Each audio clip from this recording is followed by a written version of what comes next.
That's farmer friend, singer-songwriter Lyal Strickland. And that's farmer friend and jack of all trades Chris Horn. And we're those Tastebud guys.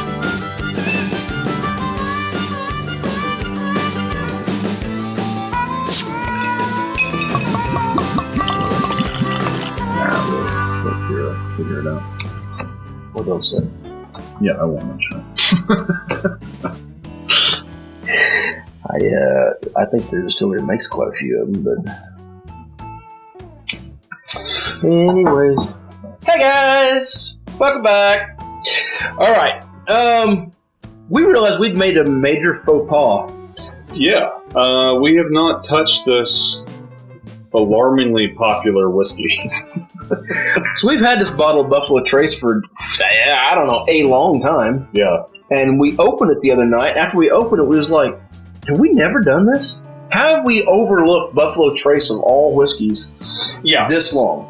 So, I'm going to try my best to be nice. Because it's not... I don't have to try that hard. It's not... I'm not against Buffalo Trace, so I'm going to try to approach it with a fresh... What is your problem with Buffalo Trace? My problem is that it used to be a very good price. Now it's an okay price. It's fine. It's decent. But people will go out of their way to find this. They'll drive a very long time to just find Buffalo Trace. And that offends you how? I just think it's a dumb move. The hipster in him is squealing like a pig. No, I'm just saying that there's like every bit of good stuff on the shelf. I promise you there are other whiskeys that are as good. I think you said it's fine. It's not my favorite. It's fine. But let's go through it, though. Let's go through the motions.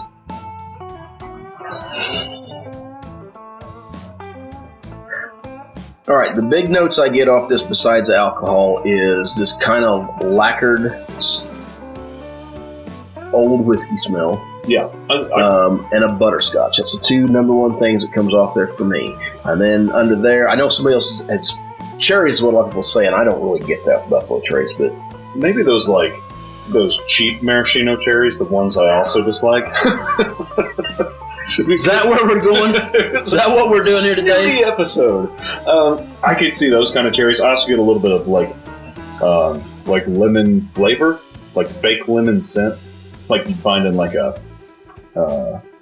I think I'm imagining it's the only reason you said it, but I can't really find whatever it. I smell the wood, a little bit of oak, but it's not strong. The oak and it's not very strong. I don't imagine this is a high level of char. Yeah, but I also don't like the color of. It's not an unpleasant smell. It's just it's light.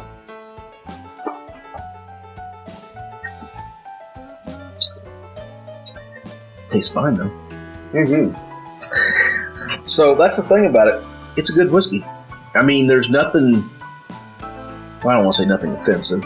Wouldn't be a whiskey if it wasn't a little bit offensive, right?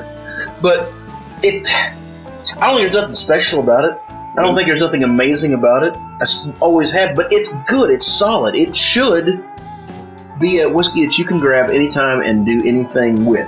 It's not offensive enough to make it stand out and go, oh my God, this made my Manhattan amazing. But on the same note, it's also... got enough punch. It's still nice, strong. Yeah, I mean, it's a 90 proof whiskey. Yeah. I mean, it is an all-purpose thing.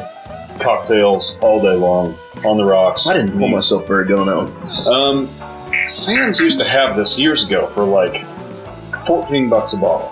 I would buy two of them with that. That was a hell of a deal.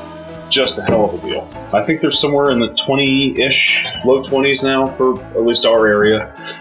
Like I said, it's fine. If it's there, and if you haven't had it, it's probably worth going out and getting, just so you can say you have it. But I'd say it's not worth dismissing all the other whiskeys on the shelf over. Well, I don't think so, no. Even at that price point, there are do you think this is that are just as good. Budweiser thing where it's all about the marketing and these are big boys and they said, I want to command the best shelf space and that's why they're so popular? Or do you think it's legit people like it that well? I think it's an entry level bourbon that when people first start getting into bourbon, this is a healthy whiskey in terms of flavor, but it's approachable and smooth enough. That I think this is where a lot of people find their first love of bourbon. That's what I think. And I think they've developed a culture around that to where now it's like rare and limited and, oh my God, limit one per customer. And it's like, yeah, it's weird. That's marketing.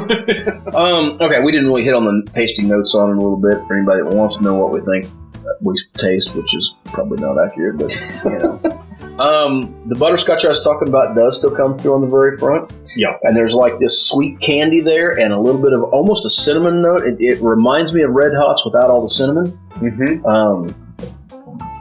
And then I don't know what else is in there. There's a sour note in there that I'm not necessarily liking on the finish, but I don't know what to equate it to just yet. I mean, it's like a gooseberry-ish.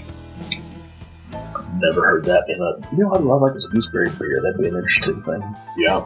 That has to be from Missouri. That'd be a sour and ghosts. Hey guys, if you haven't, like and subscribe and follow us on all the appropriate social media things while you get a chance to. So, yeah, I don't know. End of the day, I know we didn't really go through all these tasting notes. It's just a pretty bland. It's hard to give something due diligence that you've drank and drank and drank. Yeah. And then suddenly just remember that you never actually give it its due. Not completely unbiased. Yeah, so, I mean... The only reason we don't get into it is so much is because we're bored with it and want to try new things all the time.